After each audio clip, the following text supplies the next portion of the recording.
भाइयों और बहनों, मातृशक्ति को नमन। बड़ी आनंद की अनुभूति हो रही है, और आनंद भी कैसा, सीधा आत्मा तक पहुंचने वाला नेचुरल आनंद। नेचुरल आनंद कब आता है कि वो आनंद प्रदाता होने चाहिए, आनंद की बात बताने वाले चाहिए। उसी का नाम सत्संग है। और सत्संग का दूसरा अर्थ यह है कि किसी विद्वान मनीषी अनुभवी के सानिध्य में रहना सत्संग कहलाती है। तो सब बातों का हमें आज कहना चाहिए संजोग मिल रहे हैं कि स्वामी कमलेश्वर जी स्वयं स्टूडियो में हमको सत्संग कराने पधारे, अनुभवी ज्ञानी, और जो बात बोलते हैं अपने दर्शन में जो दिखाई देता है वही बोलते हैं। स्वामी जी समस्त श्रोताओं की तरफ से आपके प्रति कृतज्ञता, धन्यवाद। जय सच्चिदानंद। जय सच्चिदानंद। स्वामी जी, आपकी सत्संग सुनते सुनते मेरे भीतर एक बात स्पष्ट हो गई है। We are the guest of the nature. We are the sufferer and we are the user of the nature. तो क्या ये बात मैं हृदयंगम करता हूँ, अप्लाई करता हूँ सनातन सत्य के साथ में, तो क्या मैं सही ट्रैक पे हूँ, इसका चिंतन करता रहता हूँ, लोगों को बताऊं एक महात्मा के रूप में। तो कृपया ये तीनों फैक्टर जो है आप अध्यात्म विज्ञान की दृष्टि से थोड़ा खोल के बताइए कि व्यक्ति किस तरीके से जीवन में मस्त रह सकता है, व्यस्त रह सकता है, बिना अस्त व्यस्त रहे हुए। तो कृपया इस पे भी प्रकाश डालिए, रिलेटिव व्यू पॉइंट। जय सच्चिदानंद। बात सही है कि जिस प्रकार से जीवन जी रहे हैं वो जीवन के अंदर प्रश्न तो बहुत है, और सामाजिक प्रश्न भी होते हैं, धार्मिक प्रश्न भी होते हैं, शारीरिक प्रश्न होते हैं, मानसिक प्रश्न होते हैं, आर्थिक प्रश्न होते हैं, बहुत सारे प्रश्न होते हैं। मगर ये सभी प्रश्नों के बीच हम जो समाधान लेना चाहते हैं वो समाधान क्या होना चाहिए? क्या हम समाधान अपनी मर्जी से ले सकते हैं? तो क्या मर्जी से नहीं ले सकते हैं, मगर हम ऐसी सोच बनाए जिसके अंदर ये समाधान समा जाए। तो हम जब सभी अवस्थाओं को कुदरती रचना देखते हैं, और कुदरती रचना ही है मन वचन काया और उनकी सभी अवस्था, और 5 इंद्रियों से अनुभव में आती सभी अवस्था, वो कुदरती रचना देखे या न देखे कुदरती रचना ही है। और वो तो अल्टीमेट सॉल्यूशन है ही, हमारे सबके पास है। मगर इस सॉल्यूशन के साथ हम जिस प्रकार से जीवन जी रहे हैं, इसमें कभी कभी लगता है कि क्या हम सभी अवस्थाओं को अगर कुदरती रचना देखते हैं तो क्या कोई पजल नहीं होगा, या अगर सभी अवस्थाओं में हमें काम का फल देखते हैं तो क्या वही समाधान परमानेंट है, या तो सामने वाला व्यक्ति अ करता है, मैं भी अ करता हूँ, मैं भी मालिक नहीं हूँ, वो भी मालिक नहीं है, ऐसा दुखूंगा, क्या इसके सॉल्यूशन मिलेगा? या तो जन्म जीवन मृत्यु न मैं हूं, न मेरा है और न मेरे हाथ में है। तो क्या ये समझने के बाद क्या मैं अल्टीमेट स्पिरिचुअलिटी के ऊपर उपयोग करते करते प्रगति कर सकता हूं? तो बात सही है, प्रगति तो करना ही है, मगर प्रगति का मतलब ये मत समझो कि प्रगति का मतलब प्राप्ति। आध्यात्म में प्रगति का मतलब प्राप्ति नहीं है। आध्यात्म का में प्रगति का मतलब सनातन सत्य का उपयोग करके रिलेटिव सत्य की बिलीफ को इरेज करना, वो प्राप्ति है। प्राप्ति ये कोई अचीवमेंट नहीं है, आप समझो पहला। प्राप्ति वो अचीवमेंट नहीं है, इंस्टॉलमेंट ऑफ योर लोन है। क्या है? Instalment of your loan. तो जो अज्ञान जो आपके पास 100% था, उसमें से अगर आपने 10% अज्ञान को मिटा दिया, इतनी लोन खत्म हो गई। फिर 20% निकाला, इतनी लॉन खत्म हो गई। लॉन का मतलब क्या होता है? जिससे आप नए कर्म बनाते हैं वो लॉन है आपकी, और जिससे नए कर्म नहीं बनाते हैं वो लॉन नहीं है, वो सनातन सत्य है। अगर सनातन सत्य 100% हमारे विजन में आ गया तो फिर लॉन का सवाल ही नहीं है। इसमें कोई त्याग करने की बात नहीं है, इसमें कोई मन वचन काया की अवस्था को बदलने की बात नहीं है। इवन तो मन वचन काया की प्रकृति को बदलने की बात भी नहीं है, सुधारने की बात भी नहीं है, यह दृष्टि सुधारने की बात है। और वो भी कैसे सुधारना है? सनातन सत्य वाली दृष्टि को अपनाना है, समझना है, स्वीकारना है, उपयोग करना है, अनुभव करना है, और उसी से ही परमानेंट सॉल्यूशन है, और उसी से ही अज्ञान का नाश कर सकेंगे। और कोई चमत्कारिक रास्ता नहीं है, क्योंकि ब्रह्मांड का जो नियम है, कुदरत का जो कानून है, वो तो सब काल में वही रहेगा। जन्म मरण कितना भी होगा, कानून परिवर्तन नहीं होगा। और इसीलिए अध्यात्म विज्ञानी अपने अनुभव से कहते हैं कि आप उन्हें सनातन सत्य की हेल्प लेकर, कुदरती कानून की हेल्प लेकर, जितना भी रिलेटिव सत्य रूपी मालिकी भाव, कर्ता भाव, भोक्ता भाव और देहाध्यास का अज्ञान था, वो आपने जितना मिटा दिया, इतना आपका डेवलपमेंट हुआ। और आध्यात्म मार्ग में डेवलपमेंट कभी माइनस नहीं होता है। क्यों नहीं होता है? क्योंकि आध्यात्म मार्ग में जो डेवलपमेंट होता है वो सनातन सत्य है, और वो डेवलपमेंट सनातन सत्य के ऊपर आधारित है। वो तो सर्वकाल में, सर्ववर्त में एक ही है। तो अगर मैंने आज आत्मसात किया है तो वो नेक्स्ट वर्ष में भी डेवलपमेंट के रूप में काम आएगा, क्योंकि कुदरत का कानून तो वही रहेगा, 6 तत्व भी वही का, और 6 तत्व और कुदरती कानून से बनी हुई अवस्था को कुदरती रखना, देखना, वो भी वही रहेगा। तो पहला जो अभ्यास है वो नेक्स्ट बर्थ में भी काम में आएगा। उसके बाद और ज्यादा आपका डेवलपमेंट हुआ तो उसके बाद नेक्स्ट बर्थ में भी वो डेवलपमेंट काम में, क्योंकि आपका डेवलपमेंट रिलेटिव सत्य के ऊपर आधारित नहीं है, सनातन सत्य के ऊपर आधारित है। रिलेटिव सत्य में कभी डेवलपमेंट शब्द का प्रयोग नहीं किया जाता है, क्योंकि रिलेटिव सत्य से जो कॉज बनता है उनकी इफेक्ट आने के बाद आप जीरो हो जाते हैं। अगर आपने बहुत कुछ पुण्य किया है और देवलोक में चले गए पुण्य के आधार से, तो वहां पुण्य खत्म करके जीरो करके वापिस आना है। वो कोई कैरी फॉरवर्ड की बात मैंने रिलेटिव सत्य कैरी फॉरवर्ड होगा वो संभव ही नहीं है। मगर सनातन सत्य आपकी दृष्टि से नाश होगा वो भी संभव नहीं है, क्योंकि हर अवतार में वही रहेगा। तो ये जो लाइन ऑफ डिमार्केशन है ये आपको समझनी पड़ेगी। क्यों बार बार हम एक ही बात को बार बार दोहराते हैं? कुदरत, कुदरती कानून और कुदरती रचना क्यों दोहराते हैं हजारों लाखों बार? क्योंकि यही सनातन सत्य है और यही दृष्टि हमारी बनानी है। तो अगर इसका ही हम बार बार चिंतन, मनन और मंथन नहीं करेंगे, उपयोग नहीं करेंगे, तो वो दृष्टि परिपक्व कैसे होगी? बार बार रिलेटिव सत्य में चली जाएगी। तो ये न जाए, इसीलिए बार बार छोटी छोटी अवस्था में भी हमको यही देखना है। हम पानी का ग्लास पीते हैं, तुरंत मालूम होना चाहिए ग्लास पानी और पीने वाला कुदरत रचना है और मैं जानने वाला ऐसा शुद्धात्मा हूं। खत्म हो गई।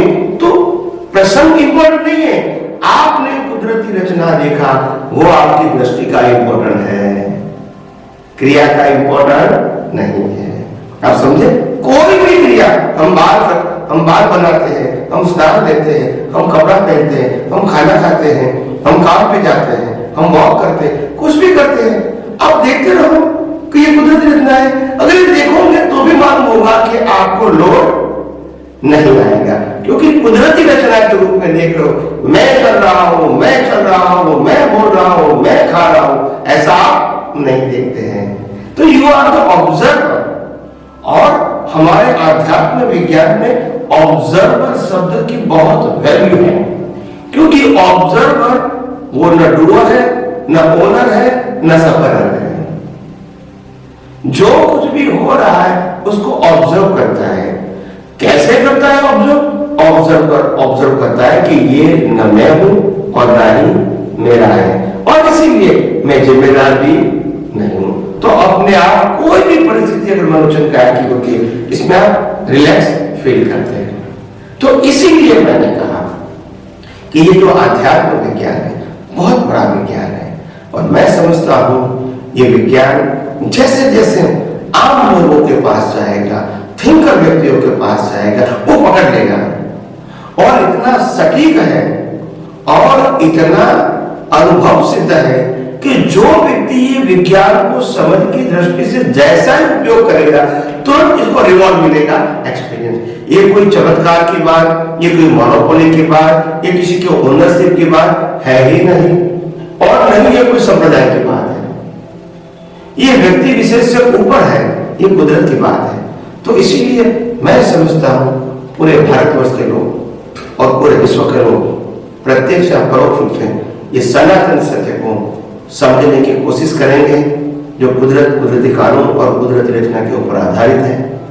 जितना भी सोचेंगे, समझेंगे, उपयोग करेंगे, अनुभव करेंगे, तो मुक्तता की अनुभूति उनको खुद को ही होगी, रिलैक्सेशन खुद ही फील करेंगे, आदि व्याधि उपाधि में समाधि खुद ही फील करेंगे, चिंता मुक्त दशा खुद ही फील करेगा, और कर्तापन, मालिकियपन, भोक्तापन का जो बोझ है वो भी रहेगा नहीं। और जीवन जीने का जो बोझ होता है, कब तक मेरे को जीना है, कब तक मेरे को सहन करना है, वो भी नहीं रहेगा, क्योंकि हम तो ऑब्जर्वर हैं, सहन करने वाले नहीं हैं। जीना, जन्म लेना, जीवन जीना, मरना वो हमारा सब्जेक्ट नहीं है, प्रकृति का सब्जेक्ट है, और उसका ऑपरेटर कुदरत है। तो जैसे जैसे समझ में आएगा आप अपने आप दृष्टि से ही रिलैक्स महसूस करेंगे। तो आइए हम सब आध्यात्म के विज्ञान के बारे में और कुछ बात समझने की कोशिश करते हैं। स्वामी जी आपका बहुत बहुत धन्यवाद। आपके इस गहन समाधान से हम समझ पाए, मैं समझ पाया कि जो हमारा सनातन सत्य के करते करते जो हमारा ज्ञान दर्शन का डेवलपमेंट होता है, परसेंटेज वाइज बात करूं 50% 40% हुआ तो ग्राफ डाउन नहीं जाता है। हर जन्म के अंदर आप कोशिश करते हो बढ़ता रहेगा, नहीं तो वहीं पे रहेगा। लेकिन ये तो हमारा लक्ष्य हो गया, डेवलपमेंट को 100% तक ले जाना है। परंतु अब ये जाएगा कैसे? ये जाएगा सनातन सत्य रूपी हमारा जो अज्ञान है, व्यू पॉइंट है, उसको इरेज करते करते, और वो इरेज कब किया जाएगा कि कुदरत के कानून का पालन करते करते। स्वामी जी इससे जुड़ी हुई मैं बात बताना चाहता हूं, फिर आप इसको एनलार्ज करेंगे, आप इसको करेक्शन करेंगे कि सम्यक दर्शन ज्ञान चारित्राणि मोक्ष मार्ग। सम्यक दर्शन को मैं इस रूप में समझता हूं कि मन वचन काया से मुक्त मैं शुद्ध आत्मा हूं। सम्यक दर्शन को मैंने इस रूप में समझा कि इस सारी अवस्थाओं को और समस्त सृष्टि को चलाने वाली जो कुदरत है, व्यवस्थित शक्ति है, सम्यक तत्व को मैं ये समझा कि हर चीज जो मेरे सामने घटित हो रही, मेरा उदय प्रारब्ध के अंदर जो कुछ हो रहा है उसको कुदरती रचना देखना, और सम्यक चारित्र को जो मैं समझ पाया कि जब ये करते करते करते जो सम्यक ज्ञान दर्शन का डेवलपमेंट हुआ, तो जो स्पर्श हुआ वो सम्यक चारित्र है। सम्यक चारित्र बढ़ते बढ़ते जब हमारा सम्यक ज्ञान दर्शन 100 पॉइंट तक पहुंच गया, तो हमने अपने आप को पा लिया, मुक्ति की अवस्था को पा लिया, मोक्ष की अवस्था को पा लिया, शाश्वत सुख को तब पा लिया। तो कृपया आप जो है अध्यात्म विज्ञान की दृष्टि से सम्यक ज्ञान दर्शन चारित्राणि मोक्ष मार्ग, इसके ऊपर थोड़ा सा दृष्टि डालें, खुलासा करें। अध्यात्म जो है वो हमारा विज्ञान की दृष्टि से। धन्यवाद प्रश्न के लिए। जय सच्चिदानंद। सबसे पहली बात यह है, अध्यात्म विज्ञान मिथ्या ज्ञान, मिथ्या दर्शन और मूल्य कर्म को अज्ञान मानता है, और इसीलिए आत्मा की अनुभूति का अंतराय है। तो मिथ्या ज्ञान, मिथ्या दर्शन, मूल्य कर्म को अंतराय है, और सम्यक ज्ञान, सम्यक दर्शन और सम्यक चारित्र वो मुक्ति का मार्ग है। उसको मुक्ति का मार्ग क्यों माना गया है? क्योंकि सम्यक का मतलब होता है आत्मलक्षी और मिथ्या का मतलब होता है शरीर लक्षी। जब मेरे पुरुषार्थ में शरीर सेंटर में है, फिर मैं कितना भी पुरुषार्थ करूंगा नया संसार ही मिलेगा। और जब सेंटर में आत्मा रहेगा तो मैं पुरुषार्थ करूंगा तो धीरे धीरे मेरा संसार समाप्त होगा। ये प्रक्रिया है। तो सम्यक ज्ञान से सबसे पहले आत्मा का लक्ष्य मजबूत होता है और सम्यक दर्शन से दुनिया का सनातन सत्य, कुदरत, कुदरती कानून और कुदरती रचना समझ में आता है। इसीलिए जो मौनीय कर्म था कि संसार में 5 इंद्रियों के माध्यम से हम जो जो अवस्थाओं को भुगतान करते, इसी में सुख वो खत्म होके सम्यक चारित्र का मतलब होता है सुख केवल आत्मा का ही स्वभाव है, ये समझ में आता है। और वो आत्मा के सुख की अनुभूति की प्रक्रिया सम्यक ज्ञान, सम्यक दर्शन का पुरुषार्थ है। और मिथ्या ज्ञान, मिथ्या दर्शन और मौनीय कर्म को मिटाना है।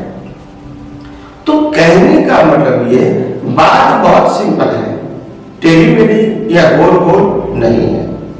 आपको मुक्ति के मार्ग में सनातन सुख की अनुभूति के लिए या कर्म के बंधनों से मुक्ति पाने के लिए आपको सम्यक ज्ञान, सम्यक दर्शन चाहिए। उसके अलावा आध्यात्म के मार्ग में, अनुभूति के मार्ग में आगे बढ़ना संभव नहीं है। फिर भी ये मत समझो कि ये डिफिकल्ट है, ये डिफिकल्ट नहीं है। हमारा उनके साथ अभ्यास नहीं है, समझ में आता है, उपयोग में नहीं आता है, अनुभव में नहीं आता है, क्योंकि अभ्यास हमारा कम है। तो प्रश्न ये नहीं है कि डिफिकल्ट है, प्रश्न ये है कि उपयोग नहीं है, जागृति नहीं है। क्यों नहीं है? क्योंकि वैल्यू और इंटरेस्ट जितना समझ में आना चाहिए वो अभी नहीं आया है।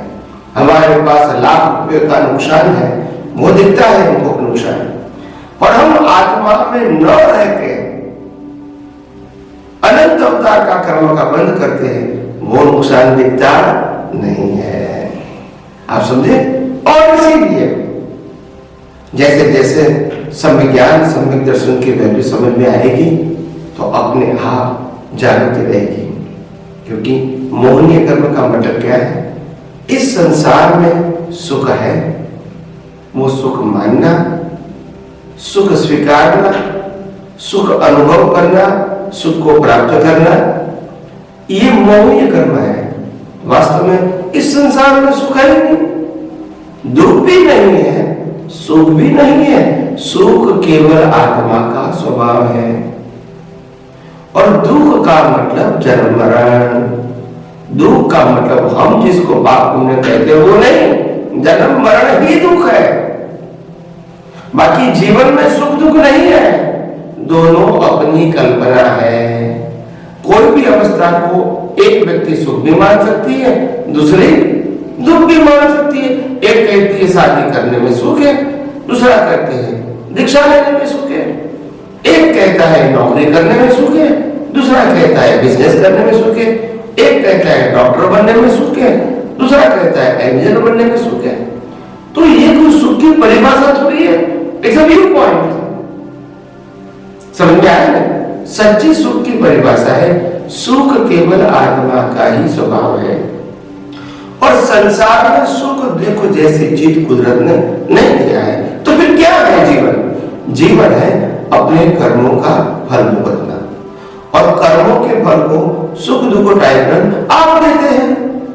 अगर एक दिन आपको घर से बाहर निकाल दिया तो आप इसको दुख मान सकते हैं, मगर ये कर्मों का फल है।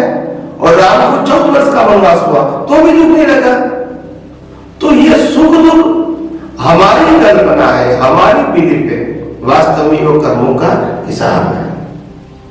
एक भिखारी को जो मंदिर के बाहर खड़ा है और भिक्षुक की तरह भीख मांग रहा है, अगर इनको हमने 10 रुपया की नोट दिया, इनके लिए सुख है। और वही मंदिर के बाहर खड़े थे और कोई BMW लेकर आए और उसके मालिक को भी मैंने 10 रुपया दिया तो इसको इंसल्ट लगेगा। तो मेरा कहने का मतलब सुख दुख वो कल्पना है, मगर कर्मों की भुगतान कंपलसरी है। अगर हमने टीचर के पास एग्जाम दिया है और एग्जाम में 100 में से 50 मार्क में लिखा तो 50 ही मिलेगा, 25 का लिखा तो 25 मिलेगा, 75 का लिखा तो 75 मिलेगा।